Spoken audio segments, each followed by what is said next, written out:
Programang ito ay rated SPG. Striktong patnubay at gabay ng magulang ang kailangan. Maaaring may masiselang tema, lengguwahe, karahasan, sexual, horror o droga na hindi angkop sa mga bata.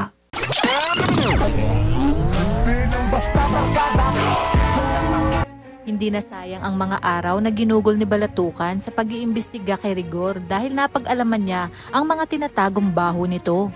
Sa pagdating ni Balatukan ay agad niyang ibinigay ang folder kay Chief Espinas. Nalaman ni Espinas na isang matinong pulis si Rigor at dahil sa sobrang dedikasyon nito sa trabaho ay nasagasaan pati ang matataas na opisyal kaya naman umano hindi ito ma-promote sa trabaho.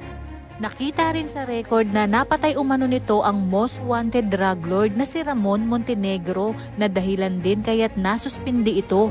Dagdag pa sa report na nagkaroon ito ng ugnayan sa katrabaho nitong pulis na si Lena na pilit ngang itinatago ni Rigor. Sa pagtanong-tanong ni Balatukan ay napag-alaman niya na malupit si Rigor sa anak nitong si Tanggol at simula pagkabata umano ay pasana ni Tanggol ang kalbaryo ng cross dahil kahit anong gawin ni Tanggol ay hindi tama sa paningin ni Rigor. Kaya may bali-balita nga na hindi nito tunay na anak si Tanggol dahil sa mga nalaman ni Espinas ay nakaramdam naman siya ng awa kay Tanggol.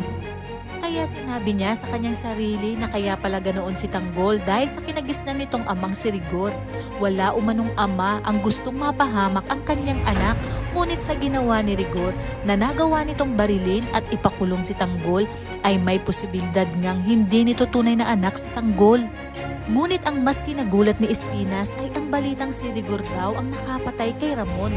Natawa na lang si Espinas dahil batid niyang planong lahat ito ni Ramon ang palabasin na siya ay patay at ang magtago sa ibang katauhan. Sa kabilang banda, babalik naman sina Severino kasama ang mga tauhan ni Ramon upang sabihin na hindi talaga nila nakita si Mokang. Nang bumalik sa Quiapo, kaya naman mas lalong nalugmok si Ramon at kinutuba na baka kay Mokang nga ang mga patak ng dugo na kanyang nakita. Narinig naman ito ni Olga kaya tuwang-tuwa ito at sinabi sa kanyang mga tauhan na hindi na talaga makikita si Mokang dahil siguradong inilibing na ito ni Tanggol. Walang kaalam-alam si Olga na narinig pala ni Severino ang kanyang mga sinabi. Kaya agad itong malalaman ni Ramon. Palaisipan nga kay Ramon kung sinong Tanggol ang naglibing kay Mokang. At ibig sabihin alam ni Olga na patay na si Mokang.